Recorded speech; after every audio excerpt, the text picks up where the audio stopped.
Oh my god, I have so many ebooks on my Kindle. Why? Whoa, is that erotica? Save that for later. Is there such thing as an ebook unhaul? A Kindle declutter? Because there should be. Hi everyone, my name is Holly, and in today's video I'm going to be showing you all the books that I read in June, which were mostly some very large books. There's not very many of them, but they are very large and in charge, and I also read a whole series this month, so who even am I? Okay, so let's go ahead and start off with the first book, the one that I have been reading for like 2 months now, which was The Red Knight by Miles Cameron. I finally did it, you guys. I finally finished it. This is an adult epic fantasy, and it is very well known. It's very well loved, and it's about a band of mercenaries, which is my favorite trope, so I had very high hopes for it. It takes place in this medieval kingdom that is pitted against a previously defeated enemy, which is called the Wild, which is basically a forest full of monsters like demons, dragons, goblins, and they have, for some mysterious reason, have come together to cause chaos among like local villages. Which brings in the Red Knight, who is the leader of the mercenary company, and they are being paid to protect the people in the area.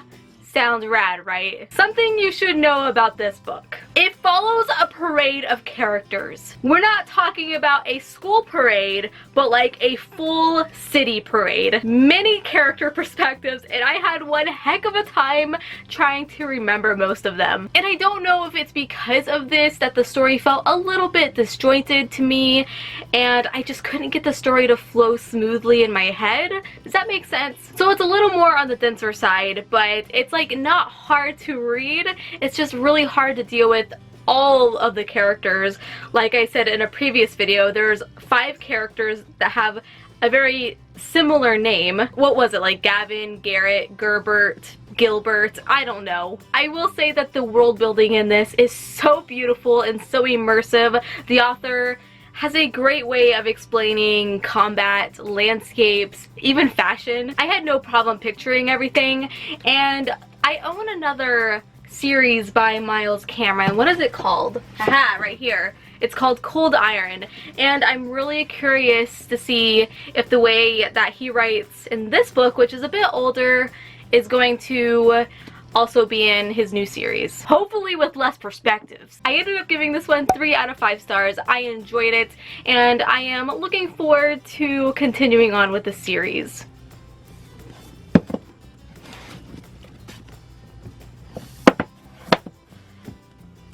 The next book that I read was Ace of Shades by Amanda Foody. It's King of Fools, Holly. King of Fools.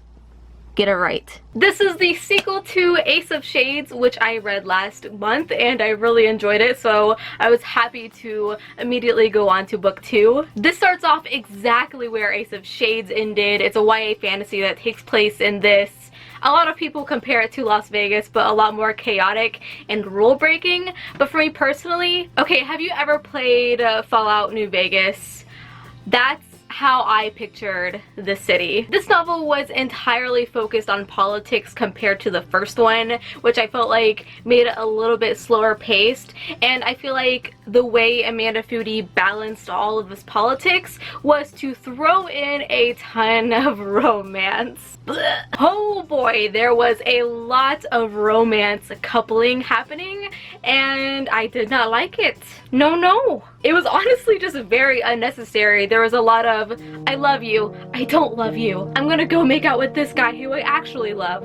Ooh, you just gave me the sexy eye? Never mind, I'm coming back to you. There is also a new point of view in this novel that we didn't get to see in the first book, which I thought was a really good move for the author to do because it rounded out a lot of scheming and plots and really heightened that like intensity. Also, no magic really. This series is categorized as fantasy, but it's really like a gangster drama. However, the ending was really interesting and it intrigued me and hinted at possibly more magic in book 3. So I'm really curious to see how the ending wraps up. I ended up giving this one 3 out of 5 stars. I definitely liked the first one better.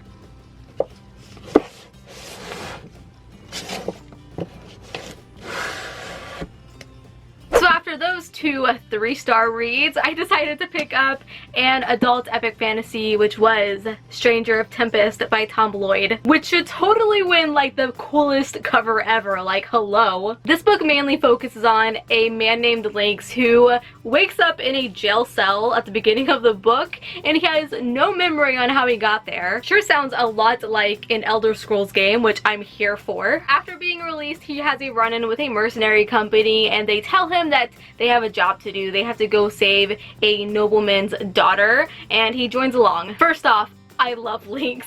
He is definitely a really refreshing perspective.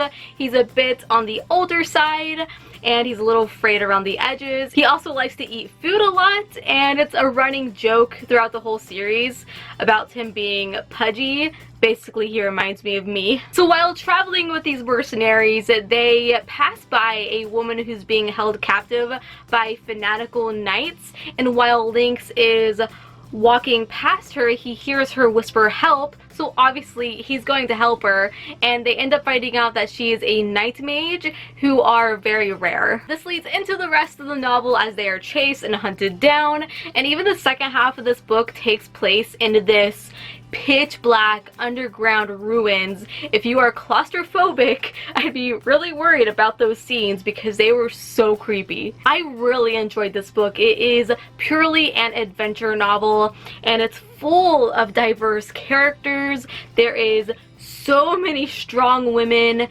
people of color, and even sexuality. It made the book so fun. Also, there's a certain element in this book that I was not expecting, and I feel really dumb for not noticing, but the character on the cover is holding a gun, which my brain automatically made it into a sword.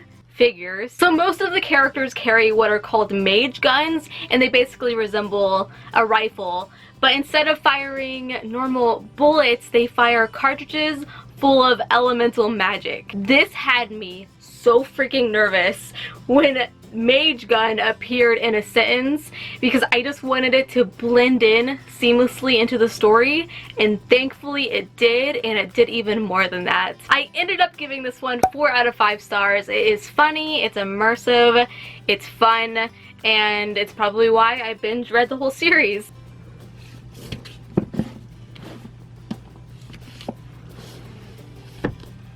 Before going on to book 2, you have to read 2 novellas. The first one being The Man with One Name, which is a prequel actually. I am always super wary when it comes to novellas, actually just like incredibly short novels in general, because I feel like I will get invested into the plot and then bang, it's over. But this novella fulfilled all of my Western fantasy dreams that I didn't even know I had. This follows Lynx before he meets the band of mercenaries, and he is traveling with this very stubborn horse, which is really funny, but he gets to this small town that is basically being run by like a really cruel mayor. This reminded me of Red Country by Joe Abercrombie, and it's probably why I loved it so much. There is a character in this novella. She is a 65-year-old woman with like 5 giant sheepdogs.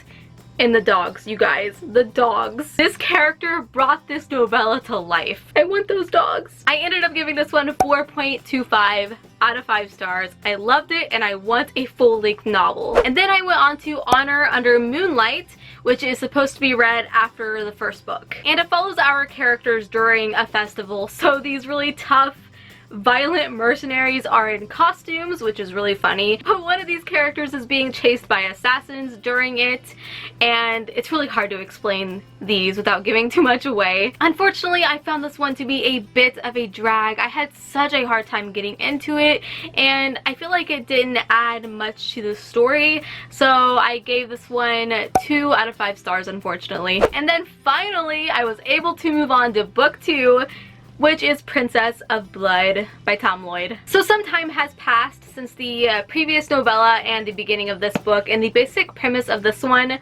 is that this huge mysterious labyrinth has suddenly opened underneath the city. Many entrances have been discovered, and the city is having a hard time because monsters are dwelling inside, and they're having to deal with like relic hunters wanting to just dive in, but they're worried about enraging these monsters in case they come out and basically eat everybody. So our mercenaries take on the job kind of in a professional manner. So this creature, which I kept calling an ice spider, is actually a ghost spider. Creepy. So there is something I noticed about Tom Lloyd's writing while reading this book. He really likes to build up tension and have the characters talk and plan about what they're going to do, like most of the book, and then maybe the last 200 pages is when those plans go into motion and it's explosive. It's not necessarily a bad thing, but it can make the novel a little bit slower paced. But personally for me,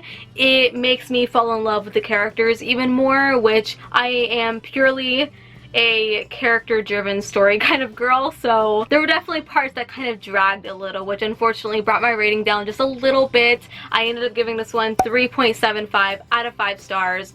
I still really enjoyed it. It is still definitely worth the read.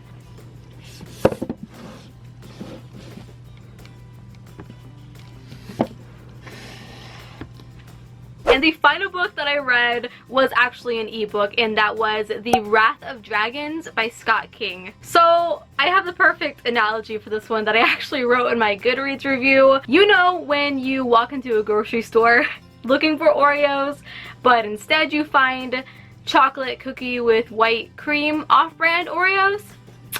This was that. This book is really weird. It's written like a middle grade, but it's not. There are really dark graphic scenes, but we're following a young boy who, oh my god, the most annoying child you'll ever come across. He's like Dennis the Menace personified in a book. He accidentally turns a dragon into a human, which he could care less, so it's really depressing for the dragon. But the whole goal is to turn him back into a dragon. And then along the way, they find like the world is in peril and that kind of stuff. The pacing and plot for this was all over the freaking place. Like, I don't understand. There's no world building. There is zero time for character development. I couldn't even tell you one freaking thing about any of these characters because the plot is like jumping rope. Actually, it's hopscotching and jumping rope at the same time. I ended up giving this one 1.5